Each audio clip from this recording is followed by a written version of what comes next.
Bahwa Yesus netek menghisap puting mamanya, iya betul. Ada.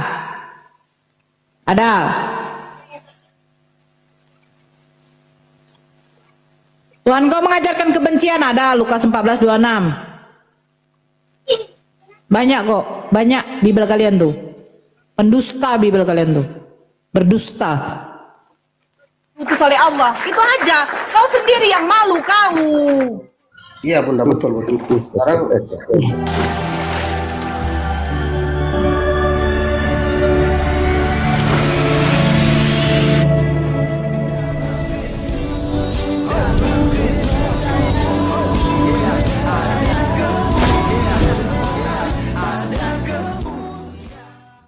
Bismillah abi wal ibni wal rohil kudus ilahu wahid.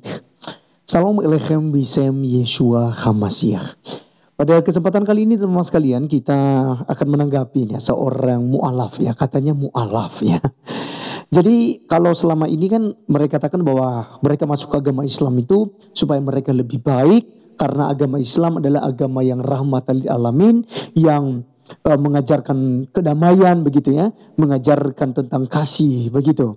Sedangkan kekristenan itu mengajarkan kekerasan gitu, mengajarkan ya namanya mentuhankan manusia begitu ya, dan lain sebagainya begitu.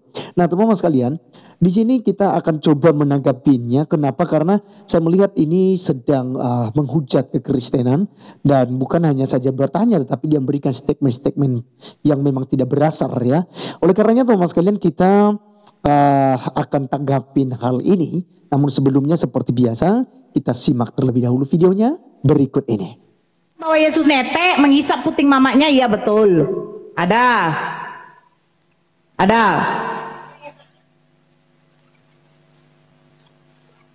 Tuhan kau mengajarkan kebencian, ada Lukas 14:26. Banyak kok, banyak Bible kalian tuh. Pendusta Bible kalian tuh. Berdusta. juga kau ingin dilaporkan juga kau. Kenapa kau? Kalau menurut kau itu cocok yang mendengarkan kayak begitu.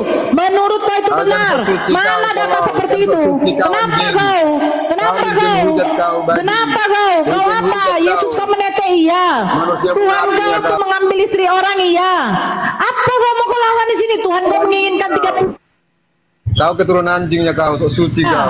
Tuhan kau menunjukkan aurat lagi. Terbaginya kau. Apa lagi? Apa kau? Kau yang pemakan B2, kenapa kau? Habis kau sama saya kau. Bangsut kayak kalian ini tidak perlu lagi dikasih hati. Tahu kalian? Bangsut kayak kalian ini. Pencium nonot. Punya Tuhan. Ada jakar. Oke, teman-teman sekalian, kita cut dulu ya. Ini bagian pertama dan nanti ada bagian kedua. Jadi kalau kita melihat teman-teman sekalian apa yang disampaikannya barusan, bahwasanya orang Kristen itu menyembah nonot, ya Yesus punya mengisap pentil Bunda Maria dan lain sebagainya. Ini sebenarnya bahasa-bahasa hujatan ya teman-teman sekalian. Ya jadi tidak perlu diumbat-umbat. Ya. Kita tidak keberatan kok ketika dikatakan kok Yesus Kristus dalam keadaannya sebagai manusia, kok dia dinenein, kok dia disuapin, kok dia itu ya sudah pasti. Kenapa? Karena Yesus Kristus kan mengambil rupa seorang manusia, teman-teman sekalian. Ya. Dia yang adalah Allah. Ya. Firman Allah. Yohanes 1 ayat 1 kan jelas. Firman itu bersama-sama dengan Allah, dan firman itu adalah Allah. Ya kan? Pada mulanya adalah firman kan? Firman itu bersama dengan Allah, dan firman itu adalah Allah. Lalu di dalam ayat ketiga saja pun kita tahu di sini untuk alasan bahwa apakah Yesus Kristus bersama-sama dengan Allah Bapa sejak semula dalam penciptaan misalnya, dalam karya penebusan, dalam karya penyertaan, dan untuk selama-lamanya. Apakah Yesus Kristus bersama-sama dengan Allah Bapa sehakikat dengan Allah Bapa? Iya. Dalam menciptakan iya teman-teman sekalian. Yohanes 1 ayat 3. Ya, tidak ada suatu pun yang telah jadi dari segala yang telah dijadikan tanpa Dia.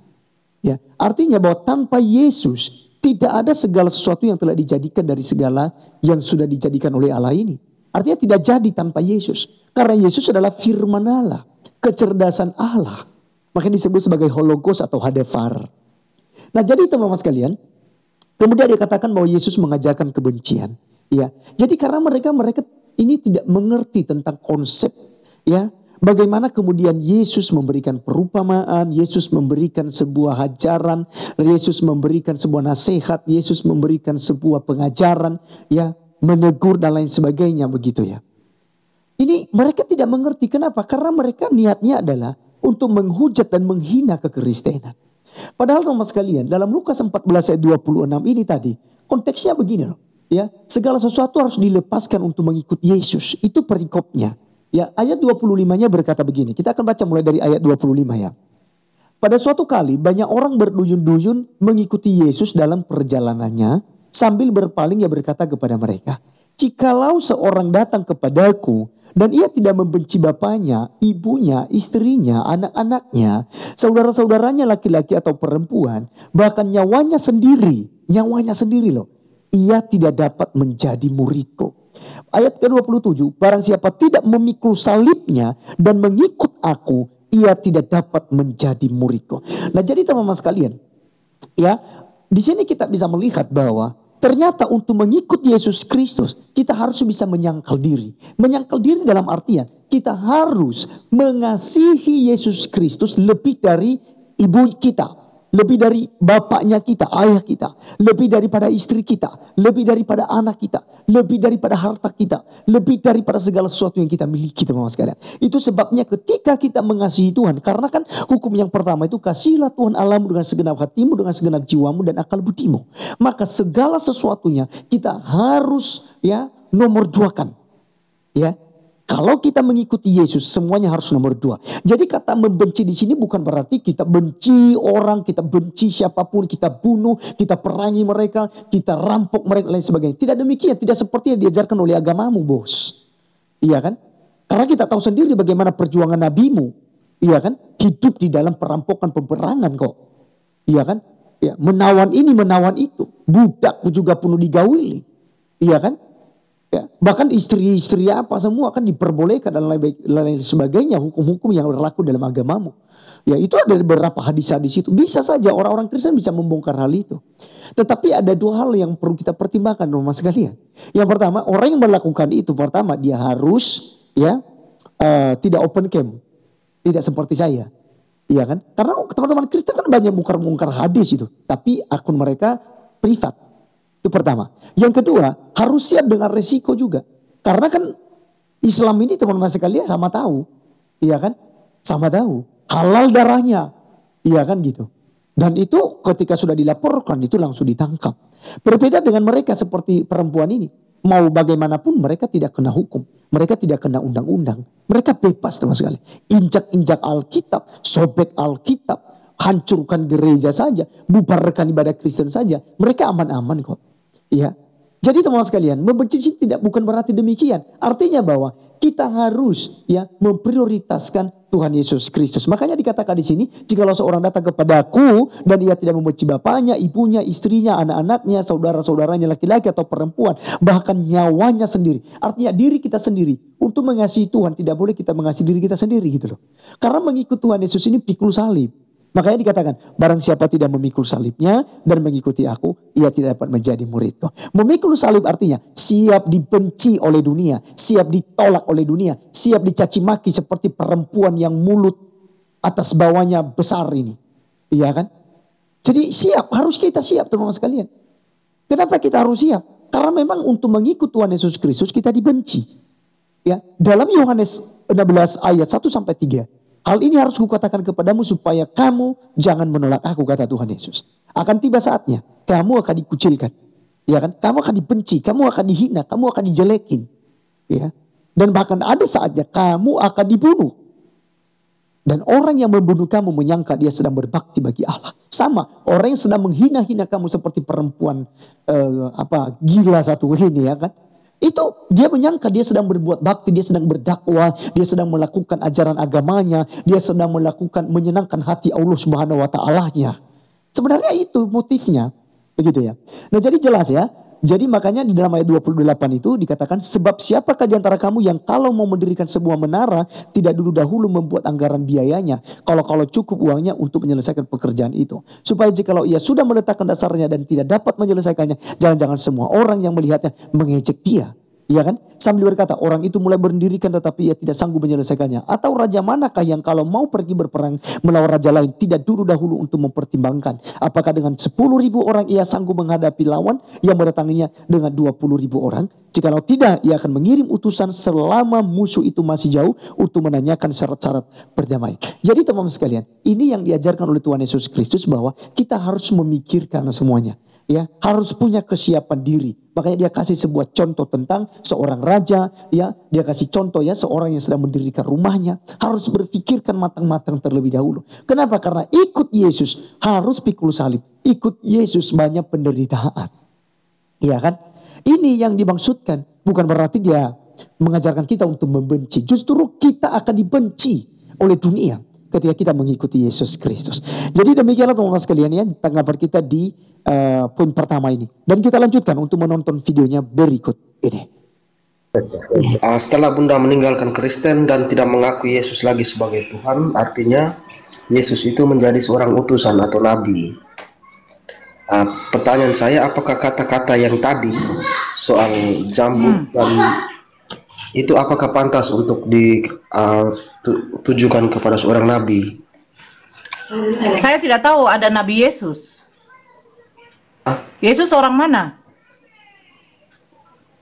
Yesus orang mana yang kau tuhankan itu? Orang Israel.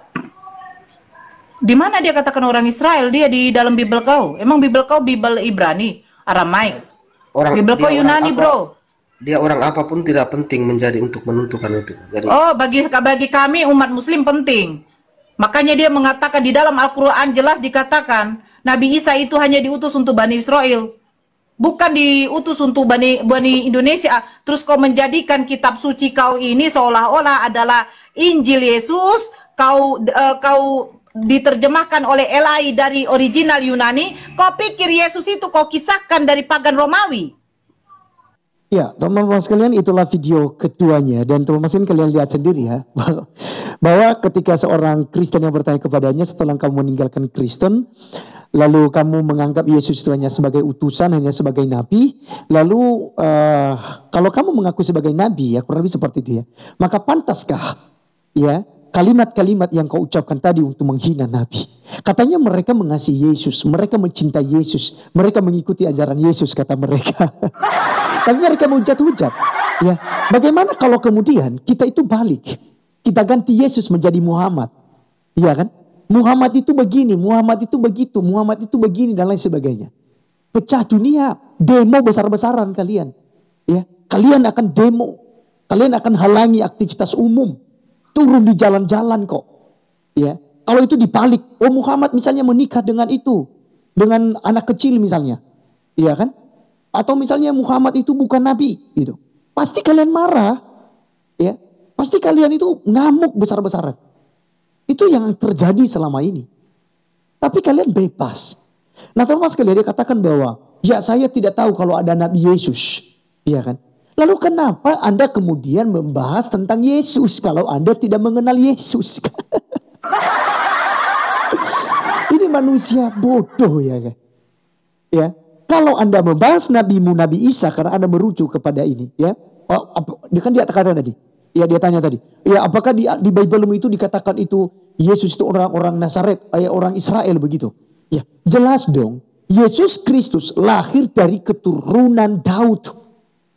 Yesus Kristus lahir di Bethlehem, di Migdal Eder, ya bukan di bawah pohon kurma, ya kan? Yesus punya ayah secara manusia. Isamu ada enggak? Enggak ada, tidak ada. Di mana Maryam melahirkan? Di bawah pohon kurma. Padahal di kelahiran Yesus tidak ada pohon kurma teman-teman sekalian. Ya kan, karena itu di menara bukit ya, kurban ya, menara Migdal Eder itu kan tempat kawanan domba yang dipersembahkan oleh para imam-imam. Nah, jadi teman-teman sekalian, apakah kemudian ya disama-samakan? Jadi artinya begini, seharusnya dia itu tidak merujuk kepada Yesus ketika dia membahas Al-Qur'annya mengenai Nabi Isa. Kenapa? Nabi Isa itu beda, mamanya saja. Ya, apakah yang keliru penulis Al-Qur'an, ya kan, yang membukukan Al-Qur'an ini, atau Tuhanmu, Mbak, yang salah dengan mengatakan bahwa Isa putra Maryam saudara perempuan Harun, itu, ya, artinya bahwa Harun di sini bersaudara dengan Maryam ibunya Yesus.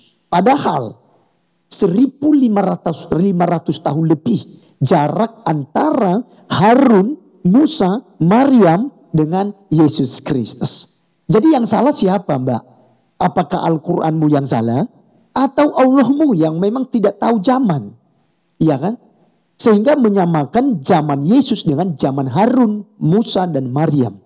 Karena kan 3 bersaudara itu, ya, 2 laki-laki, 1 perempuan, yaitu Musa, Harun dan Maryam.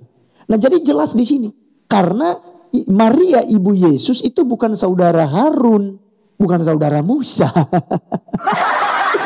Ya, jadi itu makanya ngaca dulu ya, ngaca dulu. Lalu Anda berkata tidak mengenal Nabi Yesus. Kalau memang tidak mengenal Nabi Yesus, ya udah, nggak usah Anda hubung-hubungkan antara Isamu dengan Yesus kami, karena berbeda.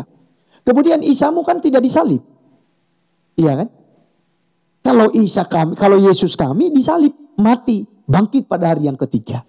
Kemudian tentang Tuhan. Anda juga jangan sama-samakan Allah Subhanahu wa taala dengan Tuhannya orang Israel dan Tuhannya orang Kristen. Karena itu berbeda. Karena Allah Subhanahu wa taala itu Tuhan negeri Mekah. Iya kan? Kan ada ayatnya itu dalam kitab sucimu. Dikatakan, aku dalam kurung Muhammad diperintahkan untuk menyembah Tuhan negeri ini dalam kurung Mekah. Ya, itu artinya bahwa Tuhan yang disembah oleh Nabi Anda itu adalah Tuhan negeri Mekah. Maka jangan Anda sama-samakan. Lagi pula nama Tuhan orang-orang Israel adalah Yod-He-Vav-He atau Yahweh, bukan Allah Subhanahu wa taala. Mereka tidak mengenal Allah Subhanahu wa taala. Ya, jadi jangan Anda mencocok-cocomologi ya, Mbak ya. Kalau Anda tidak mengerti, ya lebih baik Anda diam, gitu. Ya, lebih Anda diam. Kalau punya nyali mungkin sekali-sekali lah. Ya, tapi kemarin kayaknya udah dia naik di Edis TV gitu ya. Tapi dia babak belur di Edis TV. Akhirnya nggak bisa dijawab, gitu. Ya, jadi teman sekalian, ini memang orang-orang yang memang mau dipoligami. Ini orang-orang yang mau menikmati ya surga yang penuh lendir, teman-teman sekalian. Ya, perempuan-perempuan seperti ini gitu. Ya, karena memang gak ada otak gitu loh. Karena kan di dalam ajarannya kan perempuan itu kan separuh otak gitu. Jadi wajar aja sih kalau ngomongnya itu seperti itu ya. Wajar teman-teman sekalian. Oleh karenanya biarlah video kita kali ini teman-teman sekalian boleh menambah wawasan kita. Dan tetap kita mengampuni, tetap kita memaafkan. Dan biarlah apa yang saya sampaikan teman-teman sekalian dalam apologet kali ini, yang pembelaan iman kita, biar menjadi berkat buat kita semua. Sampai ketemu di video berikutnya. Tuhan Yesus memberkati. Salam.